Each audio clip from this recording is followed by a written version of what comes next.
Hey everybody, Prepper Nurse 1 here. Today is Monday, January 13th, 2020. So I wanted to show you, when I talked about the other day when I was doing the kindling stuff here, and I said on my live stream last night that I finished it up and filled them both up. As you can see, both of these bins are above full, so which I'm happy about. Now, that's in good shape, and catching a break in the weather to be able to get out here and hit that area over there without a bunch of snow. Trying to do that in the snow is kind of nice. So very strange weather again. This time of year it's not generally this mild, so we've been very fortunate up here with the way it's been. Like today, as you can see, there's some sun a little bit, but basically overcast day today. And I think we hit 44 was the high today. So anyway, I'll show you how much wood so I had the wood out here, as you guys knew, and on that one there as well.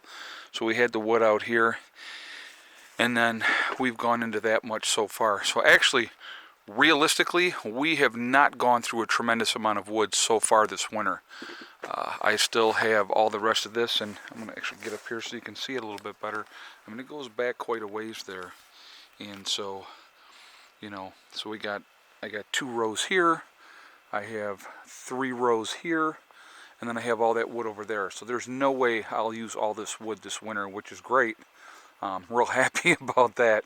I think the game plan is going to be, and I've been thinking about this, is I definitely want to get a wood shed in here. So what I'm thinking is starting the wood shed in this range so it's not tight against the building, okay?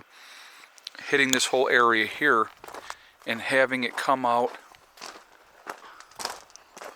If I started it like on the side here, had it from here, there, and pretty decently deep, I could get a tremendous amount of wood put away that way.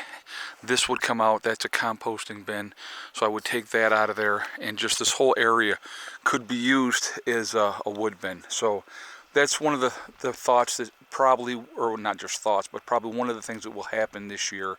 I definitely am tired of using the tarps and having to deal with the snow and everything else on that, and the wood being in the weather that way. So a wood shed would be definitely the way to go. So I think that's what we're going to be leaning towards working on this year.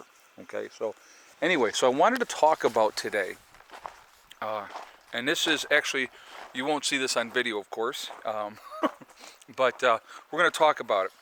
So when you have your bug out location and you have your supplies on site or whatnot, keeping all your eggs in one basket is not a smart thing to do.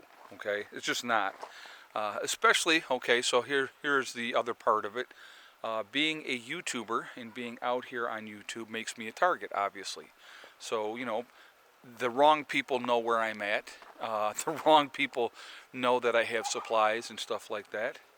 And so those are things that I definitely want to make sure that I don't have all my eggs in one basket. So the best thing you can do is to take some of your supplies and get them off site. I've talked about caches, okay? So obviously that's one way of getting things off site and having them dispersed around so that they're not all together in one area. Also, if you have other locations where you can put supplies, hide supplies, okay, that's also a very, very good thing to do. There is a lot of ways to hide things that's not in plain sight where people wouldn't see them. And so that's one of the things I was doing today. And so obviously I'm not going to get into details about that, but I took some of my supplies today, and actually we'll go down here and I will actually show you. So obviously I keep things in my outbuildings as well, as you guys know. And so hold on, we'll walk down here. What? What's going on? What are you doing? Are you contained? Yes, you are. Why? Why are you contained? Because you ran off like bad puppies. But now you're not. No, you're not. Okay, so anyway, I'll show you this too while we're over here. So you see this wire, right? So Brian, when he put up the 3 solar panels on the end there to run over to his camper, he dug underneath over to this point, and you can kind of see where he has his little trench dug underneath here. And he got to this point and he was like, yeah, I don't want to do any more of that today. So he ran the wire up here, which is fine, and ran it across over here, and then it comes out and it goes into the camper. So, and that was fine. I have no problem with that. That eventually will all be buried. But, all right, so we're going to look into Outbuilding here really quickly. And anybody that, you know, has followed the channel knows that I have a lot of supplies. And that's okay. Like I said, are you going to go check it out, buddy? So, what I did here, there was buckets here. So those are out of here now. There was a lot more buckets here and over here, and now there are a lot less. And I'm not even going to tell you how many buckets we pulled out of here, but we did pull a lot of buckets out of here. So, you know, again, this opens this up more. Things are off-site, you know, and then they're put away someplace else. And so they're safe, secure, and so when the time comes, and here's the thought behind why do this, okay? So you think, okay, well, you're at your bug out location. Why would you take some of your stuff and have it off-site? If you were ever attacked, okay, and your site was compromised, and people came in, you know, and you had to run off, let's say, all right, and they got what you had. Well, if you have all of your supplies, all of your eggs, for say, in one basket, then they get everything. That's why caches are so important. That's why having things distributed elsewhere, you know, and hidden away elsewhere. It's not like I'm taking the buckets out of this building and just sticking it in somebody else's building where it could be easily discovered. They were taken out of here and they were hidden away where only a couple people know where those supplies are. So it's a smart thing to do, and if you can do it, I highly, highly recommend that you do so. It's a smart thing to do. It's, you know, so that was kind of my thing that I was doing today, and kind of a very low-key day. It's not windy at all here today, which is nice. Now, the other day when we had the winds, and I wanted to talk about this a little bit too, we had, I mean, it had to be 60-mile-an-hour winds up here. I mean, it was really, really blowing. The plastic, as you can see on the greenhouse, is fine. We had no issues with that whatsoever. So it withstood those winds without any kind of problems at all, okay? So that was obviously a very, very good thing as well. Today, the chickens.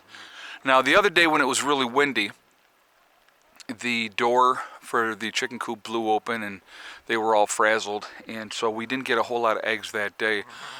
Today, we have only 6 eggs today, so it's a little bit colder, obviously, so they're not as laying like they did the day that it was in the 60s. Now, all these boards that you see out here, okay, all this stuff out here on the ground, the dogs have pulled all that out from underneath the chicken coop and dragged them out here. So they weren't just all this stuff left out here. The dogs did that. Hello, buddy. How are you? How are you doing? Yeah. So, yeah, the dogs pulled all that out. So I actually got to get in here and grab them all and put them back underneath.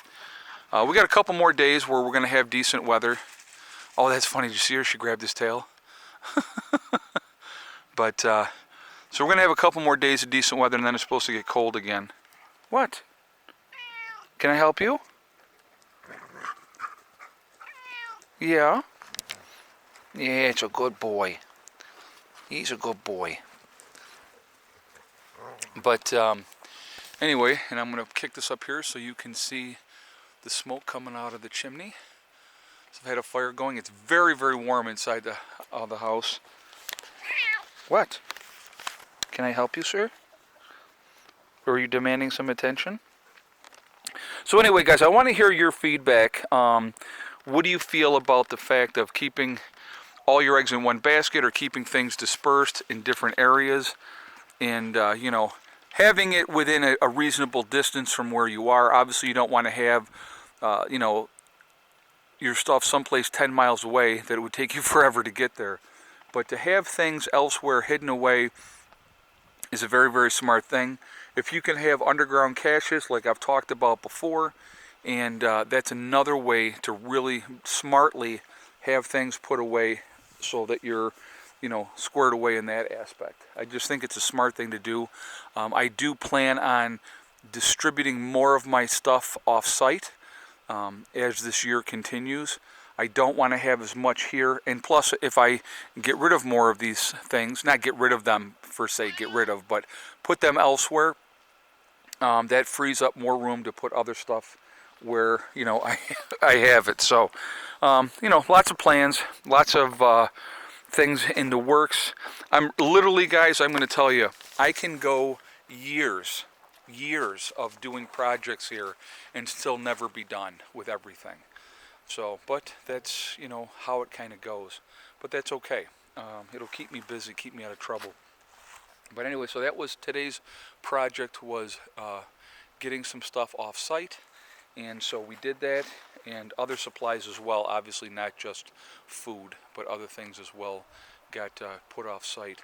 Having that security blanket and knowing that you have other things available to you in different places is just a very, very smart thing to do.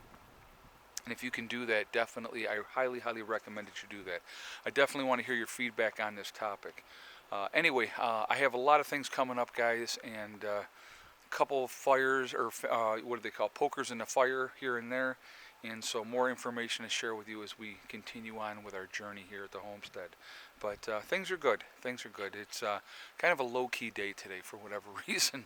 I just was not really super, super motivated today, but that's okay. We have those days. Kind of probably just decompressing after the trip. But so anyway, that's what's going on, and that's where we're at. And remember, guys, we are all in this together. That's important to remember. Also remember to hug and kiss the ones you love. Tell them every single day. Tomorrow is not guaranteed. We never know what's going to happen in life. So it's really important that we tell the people that we care about every single day how we feel. Also remember, guys, STD. It's one step at a time, one thing at a time, and one day at a time. Whatever you are trying to do, whatever you are trying to accomplish, you can do it. The only one that can stop you from getting there is you. Stay positive, stay away from that negativity, and you will be fine. There's a lot of very sad people in the world that are miserably unhappy, and they want you to be miserably unhappy just like they are. So make the conscious choice not to be, okay? I will talk to you all later. I hope everybody's having a great day. Prepper Nurse 1, out for now.